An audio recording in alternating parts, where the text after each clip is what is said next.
तो कहानी की शुरुआत होती है जायोंग नाम की एक लड़की को दिखाते हुए, जो अचानक नींद से जागती है क्योंकि एक छोटा सा बबल उसके माथे पर आकर फूटा है। उसे कुछ अजीब सी आवाजें सुनाई देती हैं। जब वो दरवाजे से बाहर झांकती है तो उसे अपनी बहन इन योंग हॉलवे में दिखाई देती है, लेकिन वो नॉर्मल नहीं चल रही थी। वो लंगड़ा कर गोल गोल घूम रही थी और दूर से देखने में ये बहुत ही ज्यादा खौफनाक लग रहा था।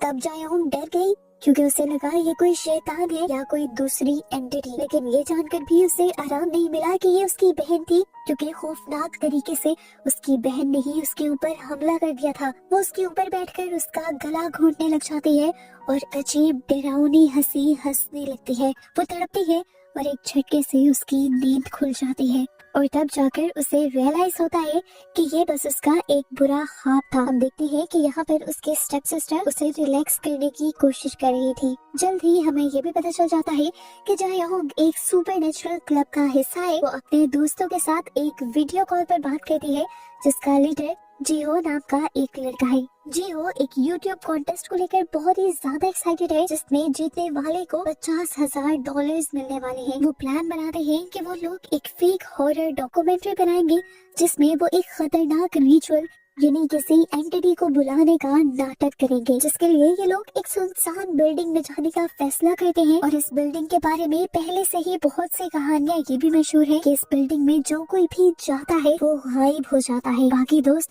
थोड़े डाउट में थे कि उन्हें ये करना भी चाहिए या नहीं, लेकिन पैसे के चक्कर में सभी मान जाते हैं। जायोंग अपनी स्टेप सिस्टर को भी इनवाइट करती है। वो थोड़ी देर भूख है, लेकिन फिर भी जायोंग की वजह से मान जाती है और इस तरह इनके ग्रुप के लोग पूरे हो जाते हैं। वो लोग लोकेशन पर पहुंच जाते हैं, जो एक पुरानी बिल्डिंग की बेसमेंट है और बहुत ही डरावनी है ये जगह। कमरे के बिल्कुल दरमियान में काले और गंदे पानी का एक बहुत बड़ा सा टैंक रखा हुआ है। जिहो इस गंदे टैंक की हिस्ट्री बताता है कि पुराने जमाने में यहाँ पर पानी प्रोसेस किया जाता था और माना जाता है कि यहाँ पर बहुत सी सोल्स कैद हैं जो इस प्रिजर्वर में खींची चली आई थी। वो कहता है कि पानी गहरा नहीं है, लेकिन उन सोल्स की वजह से देखने पर ये पानी बॉटमलेस लगता है। वीडियो तो इन्हें फेक ही बना रही थी, लेकिन लोगों को तो नहीं बताना था। वीडियो को जरा ओरिजिनल बनाने के लिए जिहो सबको कहता है कि वो कागज पर कुछ ऐसे क्वेश्चंस लिखेंगे जो वो सोल्स से पूछना चाहते हैं। सब उसकी बात मान जाते हैं, लेकिन यहाँ पर जायोंग के दिमाग में कुछ और ही चल रहा था। वो सब लोगों से कहती है, क्यों ना फेक वीडियो बनाने से पहले हम सच में एक मर्तबा रिचुअल ही ट्राई करें। देखो सच सच ही होता है। अगर सच में हमारे कैमरास में कुछ कैप्चर हो गया तो कॉन्टेस्ट हर हाल में हम ही जीत जाएंगे। अगर रिचुअल नाकाम हो गया तो भी कोई मसला नहीं है।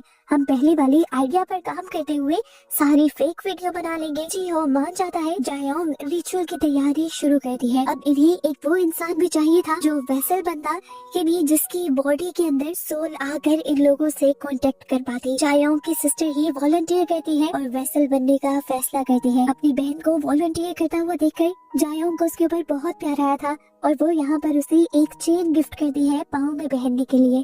सियोवो यानी उसकी बहन खुश होकर उसे गले लगा लेती है, जो कि जायोंग ने पहली मर्तबा उसे कोई गिफ्ट दिया था। अब रिचुअल शुरू होता है। ये लोग यहाँ पर एक बहुत बड़ा सा स्टार बनाकर स्टार के एक एक कॉर्नर में बैठ जाते हैं और सियोवो दरमियान में उस काले पानी के अंदर जाकर खड़ी हो जाती है। उसके चेहरे को जायोंग एक पेपर बैग से अच्छी तरह ढक देती है, जिसके बाद ये सब लोग इसी गंदे टैंक में से एक एक बोल पानी लेते हैं और अपने पास रख लेते हैं।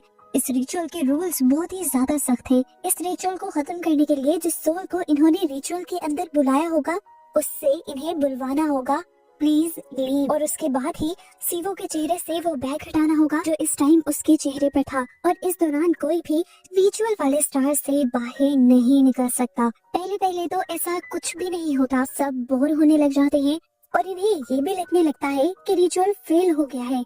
लेकिन तभी अचानक सिवो के सर के ऊपर एक बबल टकराता है। अचानक कमरे में जोर जोर से थपथपाने की आवाजें आने लगती हैं, लाइट्स फ्लिकर करती हैं और सिवो का जिस्म भी अजीब तरीके से मुड़ने लगता है, जैसे उसकी हड्डियां टूट रही हो।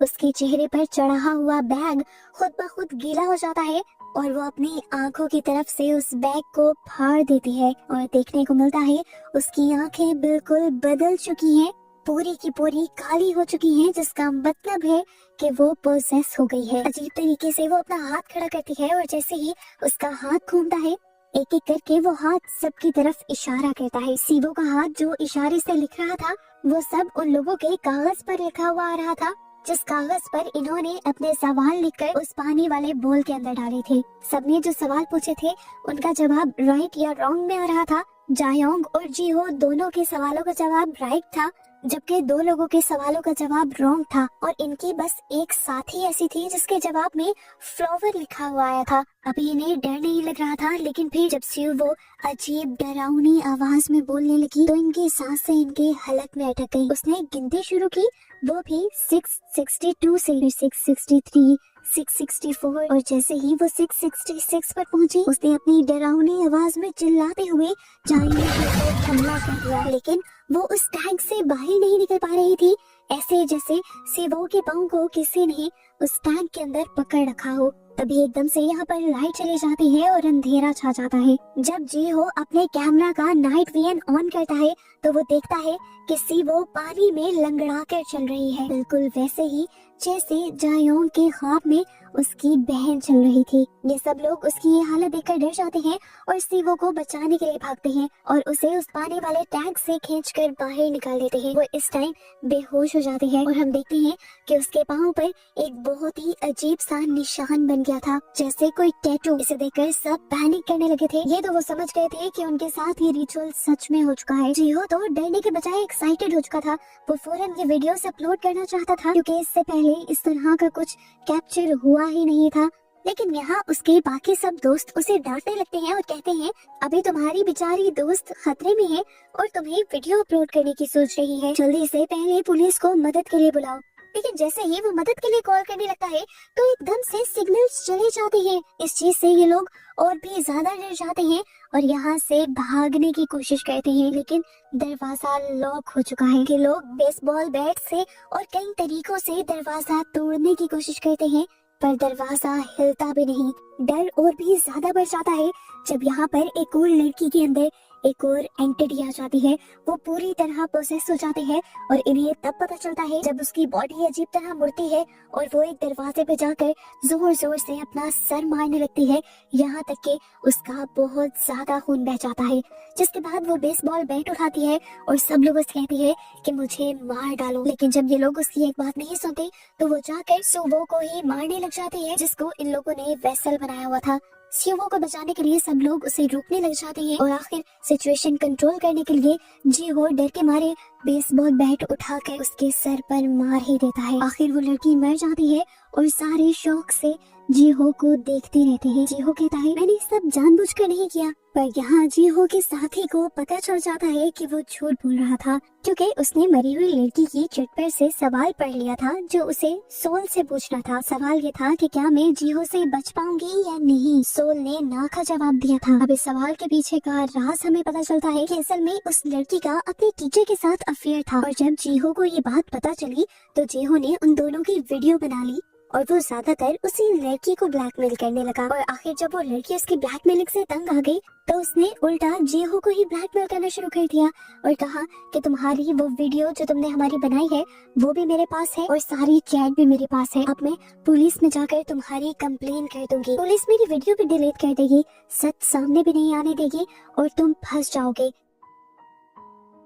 इसीलिए उस दिन के बाद से जीहो उस लड़की के पीछे पड़ गया था। सीन्स दोबारा प्रेजेंट में आते हैं जहाँ जीहो सभी लोगों को ये यकीन दिलाने की कोशिश कर रहा है कि मैं इनोसेंट हूँ। तभी अचानक यहाँ की लाइट्स फट जाती है और अंधेरे में जीहो गायब हो जाता है। जब लाइट्स वापस आई तो जीहो एक चाकू लेकर बैठा हुआ था, बिल्कुल पागलों की तरह।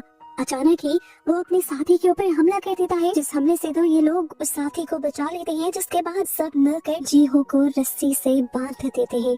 इन्होंने तो यहाँ पर एक रेसल बनाया था, लेकिन यहाँ हर कोई प्रोसेस क्यों होता जा रहा था। जायोंग को ये सब जब गलत लगता है तो वो दोबारा रिचुअल वाली बुक को पढ़ने लगती है और उसे रियलाइज होता है कि उन्होंने ये रिचुअल सही से खत्म नहीं किया। उन्होंने एक बहुत बड़ी गड़बड़ी कर दी थी, इस रिचुअल के रूल्स तोड़ दिए थे और सोल से ये नहीं बुलवाया था प्लीज लीव। वो डिसाइड करते हैं कि जान बचाने के लिए उन्हें रिचुअल फिर से करना होगा। पर अब मसला ये था कि जायोंग की बहन मर चुकी थी उस लड़की के हमले की वजह से। ये लोग अब उसकी लाश को ही अंदर खड़ा कर देते हैं और एकदम से वो जिंदा भी हो जाते हैं और जिंदा होते ही वो उस लड़की की लाश की तरफ इशारा करती है जिसने उसे मारा था, और फिर बाकियों की तरफ इशारा करती है। ऐसा लगता है कि सब ठीक होने लगा है, क्योंकि पहले की तरह रिचुअल चल रहा था। जिस तरह पहले सोवो ने सबके ऊपर इशारा किया था, अभी भी सब वैसा ही चल रहा था। एक एक करके सब लोग अब रूल्स के मुताबिक इस सर्कल से बाहर निकल रहे थे, और अचानक यहाँ पर सबके फोन्स बजने लगते हैं, जिसका मतलब था कि सिग्नल्स वापस आ गए हैं और वो लोग पुलिस को कॉल कर सकते हैं।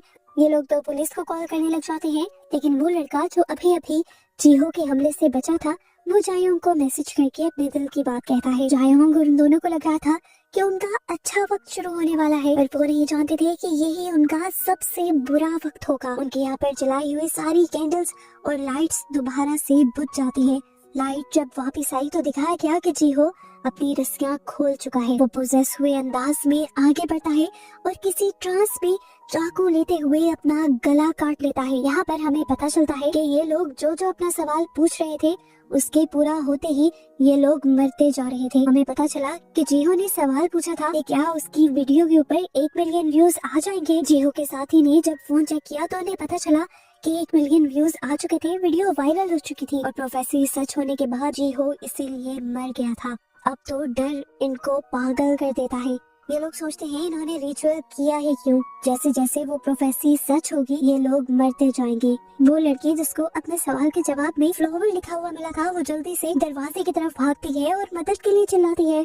और यहाँ देखने को मिलता है कि कोई ना दिखने वाली ताकत उसका गला घोंटने लग जाती है। गला दबाने के बाद वही एंटिटी उसे हवा में उठाकर पानी में फेंक देती है। बाकी लोग उसे बचाने की कोशिश करते हैं, लेकिन एंटिटी ने अभी भी उसके सर को पानी में डुबा कर रखा हुआ था। ये लोग उसका सर बाहर नहीं निकाल पाते और उसे बचा नहीं पाते। देखने को मिला कि उसकी चिट के ऊपर फ्लावर के साथ फ्यूनरल लिखा हुआ आ गया था, यानी फ्यूनरल फ्लावर की बात हो रही थी। यहाँ पर वो फूल जो मौत पर रखे जाते थे। प्रोफेसी ये थी कि यहाँ पर इस लड़की की मौत हो जाएगी। अब यहाँ पर बस 2 लोग बचे थे, डोंग वो लड़का जिसने जायोंग को मैसेज किया था, और जायोंग खुद। इस टाइम उसकी बहन भी थी यहाँ पर, लेकिन वो ये नहीं जानती थी कि उसकी बहन मर गई है या अभी भी जिंदा है और बेहोश है, क्योंकि पानी में खड़ा करने की वजह से वो एक मर्तबा जिंदा हुई थी। ये लोग बहुत ज्यादा डर रहे होते हैं और यहाँ से निकलने का फैसला करते हैं। ये दोनों ही इस पूरी जगह को चेक करते हैं और इन्हें एक खुफिया दरवाजा भी मिलता है जो खुल जाता है। अंदर इन्हें एक ऐसा कपड़ा मिला जिसके ऊपर बड़ा सा मौत लिखा हुआ था, और इसी कपड़े के पीछे एक रूल भी लिखा था कि जब 5 प्रोफेसीज पूरी हो जाएंगी तब यहाँ पर एक जिस्म मिलेगा। जायोंग समझ जाती है कि एक जिस्म से मुराद एक इंसान है। वो ये समझ गई थी कि अब या फिर वो बचेगी या फिर उसका दोस्त। जायोंग जो पहले से ही मेंटली अपने आप को इन चीजों के लिए प्रिपेयर करके आई थी, उससे बिल्कुल डर नहीं लगता और वो जाकर अपने ही दोस्त को मार देती है। और यहीं पर हमें ये ट्विस्ट पता चलता है कि जायोंग ने ही ये सब प्लान किया था।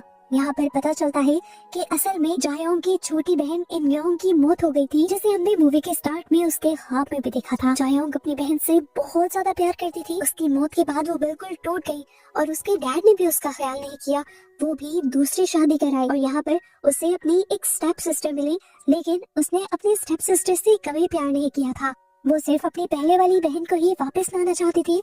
और तब उसे पता चला इस रिचुअल के बारे में, पता चला कि वो अपनी बहन को जिंदा कर सकती थी, उसके सोल को इस दुनिया में ला सकती थी वापस, लेकिन इसके बदले उसे 5 कुर्बानियां चाहिए थी, वो भी इंसानों की। 5 लोगों को मारने के बाद ही उसे उसकी बहन मिलती।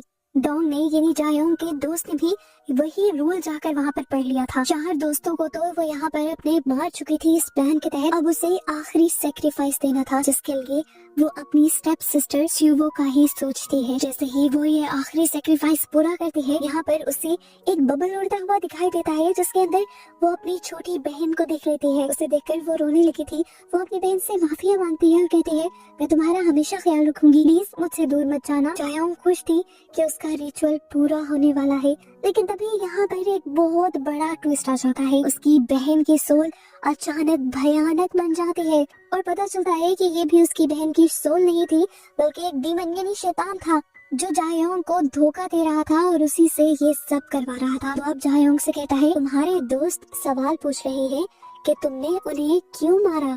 जायोंग कंफ्यूज होकर उसे देखने लग जाता है और शैतान जोर जोर से हंसने लग जाता है और कहता है, मुझे हेल से निकालने के लिए शुक्रिया। वो सारा रिचुअल बस मुझे हेल से निकालने के लिए था। मैं आज तक किसी इंतजार में था कि कोई मेरी जाल में फंसे और उस रिचुअल को पूरा करे। ये कहते ही वो जायोंग का गला पकड़ लेता है और जायोंग को एहसास हो जाता है कि उसके साथ बहुत बड़ा धोखा हुआ है और उसने भी अपने लोगों के साथ बहुत ज्यादा बुरा कर दिया है।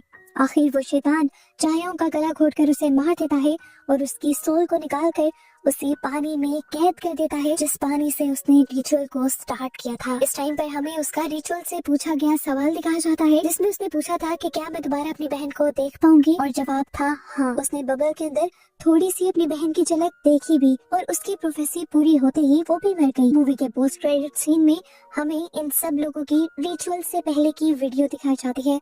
सभी लोग बहुत ज्यादा खुश थे, सभी लोग अपने अपने ख्वाब बता रहे थे। जैसे जीहो स्टार बनना चाहता था, जोयोंग जिंदगी में बहुत ज्यादा खुश रहना चाहती थी और सुवो ने अपनी ही बहन के लिए विश की थी कि मैं अपनी बहन को हमेशा खुश रखना चाहती हूँ। सभी लोग खुश थे और एक्साइटेड थे, लेकिन इस एक गलत कदम ने सबकी जान ले ली, उन सबको मार दिया और ऐसे ही इस बुरे एंड के साथ ही मूवी यहाँ खत्म हो जाती है।